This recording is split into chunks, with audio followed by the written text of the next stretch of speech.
अस्सलाम वालेकुम नाज़रीन, सराब बरकत आपसे मुखातिब है। अगर इस वक्त अडयाला जेल के अंदर कैमरे लगे हों और कैदी नंबर 804 जो इमरान खान है उसके एक सेल में कैमरे लगे हों और जो देख रहा होगा, यकीनी तौर पर देख रहा होगा, तो यकीन माने कि इमरान खान ना सिर्फ हंस रहा होगा, ना सिर्फ मुस्कुरा रहा होगा, बल्कि तालियां मार मार कर खान वहां पर हंस रहा होगा, वहां पर कह के लगे होंगे और इमरान खान मुस्कुरा रहा होगा कि मैं अपना काम कर चुका हूं, मैं जो करना चाह रहा था मैं वो कर चुका हूं और मैंने इन्हें गहराई की उस पताल के अंदर धकेल दिया है कि अब इनका नंगा भद्दा जिस्म सबको नजर आना शुरू हो गया है। पाकिस्तान के ट्विटर के ऊपर जो टॉप ट्रेंड है वो है काजी फाइज ईसा। नीचे लोग गालियां दे रहे हैं, गालियों का एक सैलाब है, खौफनाक किस्म के लोग गालियां दे रहे हैं। ना सिर्फ पाकिस्तान बल्कि दुनिया भर से लोग काजी फाइज साहब को गालियां दे रहे हैं। उसी सुप्रीम कोर्ट के बाहर अभी नारे लगे हैं, इमरान खान जिंदाबाद, इमरान खान वजीर आजम इमरान खान नारे लगे हैं। यकीन माने कि पाकिस्तान की सबसे बड़ी पॉलिटिकल पार्टी को फांसी दी गई है, खान की पॉलिटिकल पार्टी को फांसी दी गई है। कुल्हाड़ी चलाई है काजी फाइज साहब ने, दो धारी कुल्हाड़ी चलाई है, जुल्म कर गए हैं। आज उन्होंने तबाही फेरी है, बल्कि तबाही फेरने की कोशिश की है, बहुत बड़ी ज्यादती कर गए पाकिस्तान की बहुत बड़ी सियासी जमात, पाकिस्तान की जमहूरियत। ऐसा महसूस हुआ है कि आज काजी भी आ रहा है। यकीन माने काजी साहब जिस तरह से फैसला सुना रहे थे, उनके फेशियल एक्सप्रेशंस आप देखें, बड़े खौफनाक थे, उस पर परेशानी और मायूसी थी। ऐसा महसूस हो रहा है कि काजी भी आज आ रहा है।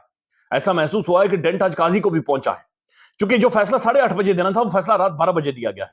और इससे पहले एक काली रात आपने देखी थी जब पाकिस्तान में रिजीम चेंज की गई, जब पाकिस्तान में रात की तारीकी में जजेस का रूट लगा, सुप्रीम कोर्ट खुली और मुल्क में रिजीम चेंज हुई। उसके बाद 2-2.5 सालों बाद आपने एक दफा फिर रात की तारीकी में रात 12 बजे एक और फैसला आता है और रिजीम चेंज होती है।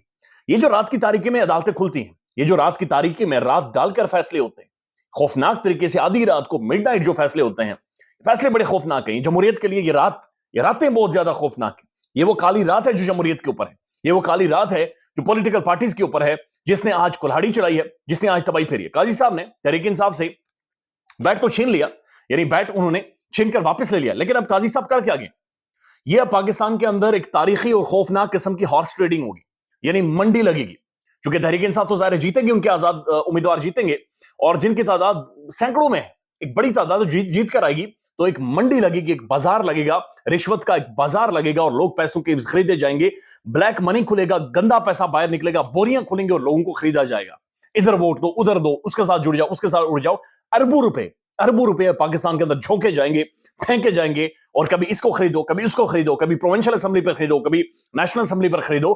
पाकिस्तान की तारीख की एक खौफनाक किस्म की हॉर्स ट्रेडिंग जो इस मुल्क के अंदर होने वाली है वो आने वाली है। पहले ही महसूस किया जा रहा था कि बैट जाहिर नहीं होगा, आ चुके बैट होगा तो इलेक्शन नहीं होंगे। बैट मसला था, बैट की हाथी मसला था, चूंकि खान चलाता था तो लिहाजा वो छीन लिया गया है। अब इसके ऊपर जो रद्द अमल है कुछ एक मैं आपके सामने रख देता हूं, लेकिन इसके ऊपर मौरख भी लिखेगा, इसके ऊपर तारीखदान भी लिखेगा। और खान आज मुस्कुरा इसलिए आ रहा होगा, खान हंस इसलिए रहा होगा यकीनी तौर पर, क्योंकि खान को पता है कि जितना वो इन्हें भराना कर गया है कि अगर मौरख कोशिश भी करे या फिर ये पाकिस्तान में झूठी तारीख भी रकम करें, झूठी तारीख भी लिखवाएं, पैसे देके तारीख लिखवाएं, उसके बावजूद भी जितना नंगापन है इसको मौरख कवर नहीं कर सकेगा। मौरख इसे एक नंगे भाव के तौर पर लिखेगा कि एक नंगा भाव, और उसमें जो जो किरदार है वो सारे नंगे हैं, वो सारे किरदारों में नंगू के एक एक करके नाम लिखेगा और उस भाव को और उस किताब का नाम होगा और ऊपर लिखा जाएगा कि इस किताब को 18 साल के नीचे लोग ना पढ़े, चुकी ये नंगी किताब है। एक नंगी किताब होगी और उस नंगी किताब के अंदर एक नंगा भाव होगा और नंगे भाव में नंगे किरदार होंगे। किस तरह से ये निजाम का पोल खुला और किस तरह से ये निजाम नंगा हुआ, जिसके भद्दे जिस्म की बदबू पूरे पाकिस्तान में और दुनिया भर में फैली हुई है कि सरेआम डिटाई की शिकस्त की इंतहा है। यानी आप अंदाजा लगाइए कि एक तरफ काजी फाइसा ने अभी तक फैसला नहीं दिया हुआ, दूसरी तरफ आरोज ने इंडिपेंडेंट लोगों को, यानी जो आजाद उम्मीदवार जो जिन्होंने जाहिर तहरीक इंसाफ के लोगों ने आजाद लड़ना था, निशान उनसे ले लेना था, काजी ने भी फैसला नहीं दिया हुआ, उससे पहले आरोज उनके इंडिपेंडेंट के उनके जो नॉमिनेट जो है ना सिंबल्स वो जारी कर रहे हैं। यानी बैरिस्टर गोहर अभी सुप्रीम कोर्ट के अंदर बैठकर इंतजार कर रहे हैं सुप्रीम कोर्ट के फैसले का। उससे पहले उन्हें बता दिया गया जनाब आपको एक इंडिपेंडेंट कैंडिडेट का सिंबल दे दिया गया है और वह चैनक, यानी चैनक आपको पहले ही दे दी गई, यानी पहले से सबको पता था कि फैसला क्या आने वाला है। और उस मेरे ख्याल में दफ्तर बंद करके चले गए थे। इलेक्शन कमीशन पाकिस्तान टाइम बढ़ा रहा था 10, 10:30, 11, 12। अब यकीन माने कि बहुत बड़ी मुसीबत से बचे हैं, क्योंकि 12 बजे तहरीक इंसाफ के जो लोग आजाद नामजदगी जमा करवाने जाते हैं वो वापस ना आते और वापस फिर पता नहीं कब आते।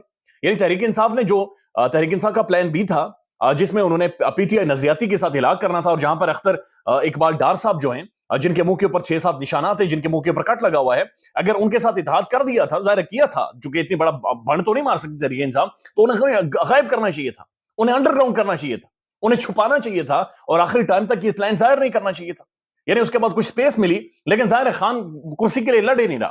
اس کا مقصد اس وقت وزارت نہیں ہے، بلکہ عمران خان خود کھل کر یہ کہہ چکا ہے کہ جناب مسئلہ یہ ہے کہ الیکشن 2024 میں بھی ہوں گے اور الیکشن 2025 میں بھی ہوں گے.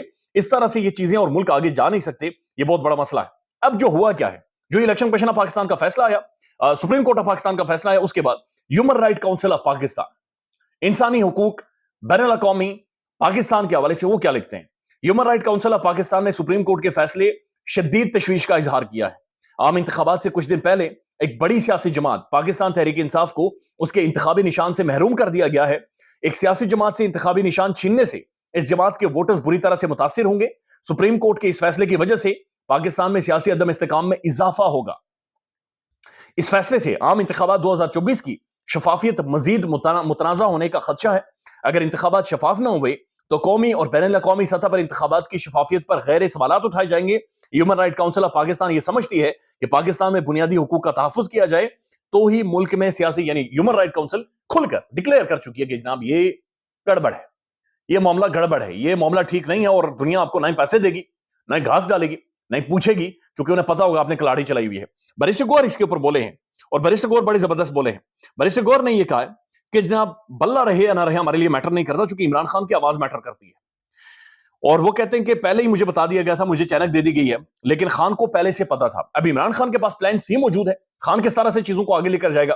اور تحریک انصاف کے ظاہر لوگ انڈیپینڈنٹلی جیت کر آئیں گے، چونکہ لوگ اب پاکستان کے اندر یہ کہنا شروع ہے کھمبے کو ووٹ دیں. لوگ کہتے ہیں اگر یہ عمران خان کا کتا بھی ہو نا، ہم اس کے کتے کو بھی ووٹ دیں گے. لوگوں کی تو ضد بنی ہوئی ہے اور عوامی شعور کا ایک بہت بڑا امتحان ہے. ظاہر ہے عوام اب خود فیصلہ کرے کہ انہوں نے کس طرح سے تحریک انصاف کے کینڈیڈیٹس کو ڈھونڈنا ہے اور انہیں ووٹ کرنا ہے. اسد اللہ خان صاحب لکھتے ہیں کل نواز شریف کا ہیلپ بھی کروا دے جناب، الیکشن کی تکلیف کی کیا ضرورت ہے، اربوں روپے خرچ کرنے کی ضرورت نہیں ہے. نواز شریف صاحب کو بٹھا دیں سنگھاسن میں، ہم سلوٹ ماریں گے، ہم کیڑے مکوڑے، ہماری تو اوقات ہی نہیں ہے نا، 2 پیسے ہماری اوقات ہے. اظہر ماشوانی صاحب لکھتے ہیں لانتی گھٹیا آدمی. راجہ محسن اجاز لکھتے ہیں سمجھ آیا 2 جج کیوں استعفیٰ دے کر چلے گئے تھے، سمجھ آیا کہ پھر اظہر ماشوانی صاحب لکھتے ہیں مایوسی کفر ہے. صدیق جان صاحب لکھتے ہیں تاریخ بتائے گی کہ آج کا فیصلہ پی ٹی آئی کے خلاف نہیں، پی ٹی آئی کے حق میں تھا. 7 سال سے دین، اسلام، آئین اور قانون کا نام نہاد دعوے دار مکمل طور پر ننگا ہوا ہے، اور کوئی گھٹیا سے گھٹیا مورخ بھی اسے کپڑے نہیں پہنا سکتا، اسے کپڑے نہیں پہنا سکتا کوئی بڑے سے بڑا مورخ بھی.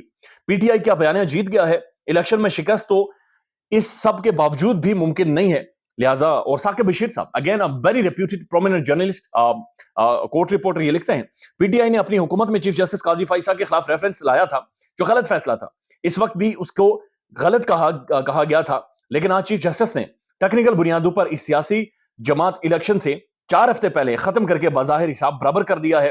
کارروائی کے دوران ان کا غصہ ان کے ریمارکس آبزرویشن سے بالکل آیا تھا. یہ کہہ رہے ہیں کہ تحریک انصاف نے جو ان کے خلاف ریفرنس لایا تھا کہ ان کی پراپرٹیز ہیں جناب بچوں کی اور بیوی کی، وہ جو گستاخی ہوگی قاضی صاحب بڑا برا مان گئے کہ جناب میری کرپشن کیوں آیا کیا آپ نے، میری فیملی کی کرپشن، ہمارے جو لوٹ مار کے پیسے تھے وہ کیوں آیا ہوئے. اس کے اوپر قاضی صاحب یہ ثاقب بشیر صاحب یہ کہہ رہے ہیں کہ بڑا انہیں غصہ چڑھا اور غصہ ابھی تک قائم ہے. اسی لیے تحریک انصاف کو کوئی بندہ آتا ہے تو انہیں غصہ چڑھ جاتا ہے. ایون لوگ یہ دعویٰ کر رہے ہیں کہ تحریک انصاف کا کوئی بندہ سپریم کورٹ میں نوکری لینے جاتا ہے، یہ اسے پوچھتے ہیں کہ نہ تو کس طرح ہے، اور تحریک انصاف کا اگر نام لگا ہو یا تصویر بھی لی ہو کبھی خان کے ساتھ یا پی ٹی اے کے جھنڈے کے ساتھ تو اسے سائڈ لائن کر دیتے. اب اس کے اوپر ظاہر تاریخ فیصلہ کرے گی 2024 انتخابات، لیکن یہ پاکستان کی تاریخ کے کیسے انتخابات ہوں گے جس کے اوپر تاریخ اپنے چھاتی پیٹے گی، تاریخ اس کے اوپر چیخو پکار کرے گی، تاریخ اپنے بال اور اپنا منہ نوچے گی، کیونکہ آپ اسے جسٹیفائی نہیں کر سکتے، آپ اسے کسی بھی طور پر ایکسپلین کر ہی نہیں سکتے. خیال رکھیے گا اپنا. اللہ حافظ.